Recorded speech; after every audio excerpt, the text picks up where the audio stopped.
ঘড়ির কাঁটায় বাজছে 4:54 আর আজকে শুক্রবার আর দিনটা হচ্ছে স্বাধীনতা দিবস। আমি বাড়ি থেকে বহরমপুর কোর্ট উদ্দেশ্যে রওনা দিলাম এবং আমাদের আজকে জার্নি হচ্ছে বহরমপুর কোর্ট থেকে রানাঘাটের উদ্দেশ্যে। আর আমাদের যাত্রাপথে মোট দূরত্ব হচ্ছে 113 কিলোমিটার আর আমাদের ট্রেনের ভাড়া 55 টাকা করে।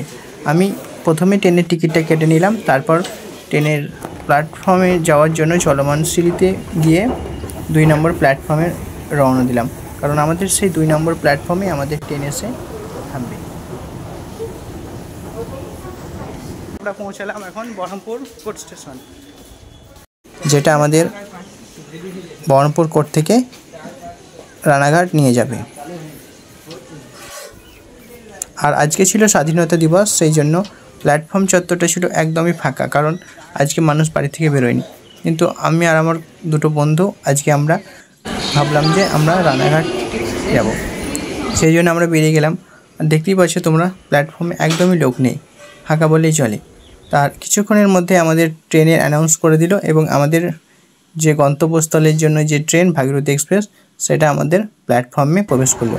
আর আমাদের প্ল্যাটফর্ম নাম্বারটা ছিল 2 নম্বর।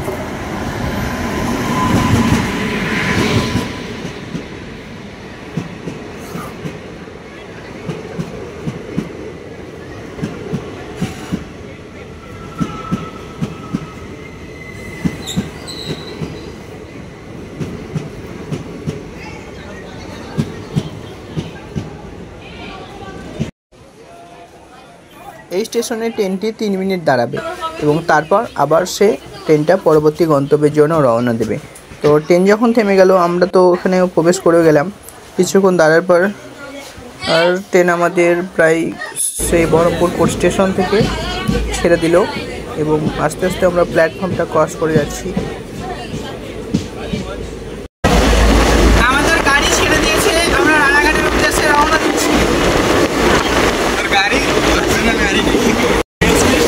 এক্সপ্রেস গাড়িতে চাপার মজাই আলাদা, এরকম ফিটনেস কোনোদিন পাইনি জীবনে। হয়তো যাই না তোমাদের ট্রেন জার্নি খুব কম। হঠাৎ করে জীবন হলে আজকে 15ই আগস্ট বেরিয়ে পড়ি, ছোট্ট একটা আউটিং হয়ে যাবে সেই উদ্দেশ্যে। আমি আমার 2 বন্ধু নিয়ে একসঙ্গে যাচ্ছি। যেহেতু ছিল এটা এক্সপ্রেস ট্রেন, তার এর স্পিড নিয়ে কোনো কিছু বলার নাই, কারণ এটা প্রায় ঘন্টায় প্রায় 100-র ওপরও স্পিড দিয়ে দিয়েছিল। আর দেখতে দেখতে আমরা দেখতে পাচ্ছি, দেখো সারগাছি স্টেশনটাও ক্রস করে গেলাম এবং এতটাই স্পিড ছিল ট্রেনের যে সেটা আর আমাদের আর ভিডিও করা হয়নি।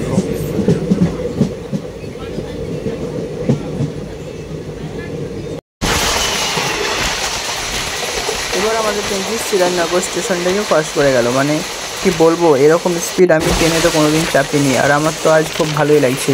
আর ট্রেনটা ছিল অনেকটা ফাঁকা, এই ট্রেনে ফাঁকা ট্রেনে যেতে তো অনেকটা ভালোই লাগে।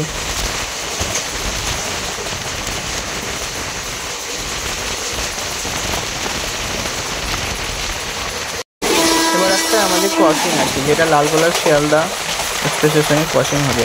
এটা তো আমাদের ক্রসিং করেই গেল। এবার আমরা পৌঁছাবো পলাশী স্টেশন। আর পলাশী স্টেশন সম্পর্কে তো তোমরা জানোই, এখানে আছে পলাশীর সৌধ, যেখানে ইংরেজদের সঙ্গে বাংলার নবাব সিরাজদৌল্লার যুদ্ধ হয়েছিল, সেই পলাশী স্টেশন। আর এই কথা আসলেই মনে পড়ে যায় সেই ইতিহাসের কথা, কী ছিল বাংলার অবস্থা আর কী হয়েছিল। এরপর আমরা পৌঁছালাম বেতেওডুহারি স্টেশন। এইখানে আছে একটি অভয়ারণ্য, যেখানে আমরা হরিণ দেখতে পাই। এরপর আসবে কৃষ্ণনগর সিটি জংশন এবং কৃষ্ণনগর সিটি জংশনের পর চলে আসবে কৃষ্ণনগর। তারপর আমরা পৌঁছাবো রানাঘাটের উদ্দেশ্যে। আর আমাদের লাস্ট গন্তব্য হবে রানাঘাট। আর এখানে একটা ট্রেন ক্রসিং করছে, এটা হচ্ছে শিয়ালদা কৃষ্ণনগর লোকাল, যেটা এই পাশের লাইন দিয়ে যাচ্ছে।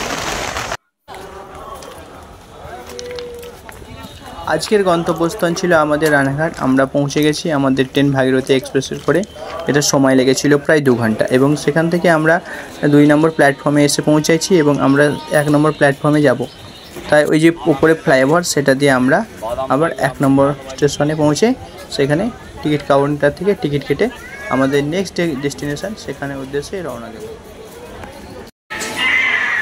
আজকের আবহাওয়াটা খুব ভালো ছিল এবং আকাশটা খুব পরিষ্কার ছিল, এটা তোমরা দেখতে পাচ্ছ মেঘের উপর দিয়ে। আর যেহেতু স্বাধীনতা দিবস, তাই এখানে একটু ভালোই গান বাজনা হচ্ছে, কারণ দেশাত্মবোধক গান আজকের দিনে একটু বেশি শুনতে পাওয়া যায়।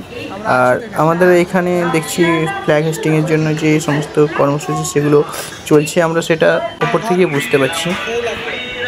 আর এর মধ্যে আমাদের তো ভাগীরথী এক্সপ্রেস দাঁড়িয়ে আছে, কিন্তু এবার শান্তিপুর লোকাল ঢুকছে, সেটার একটু ভিডিও তোমরা দেখে নাও এই রানাঘাট জংশনের টাওয়ারে।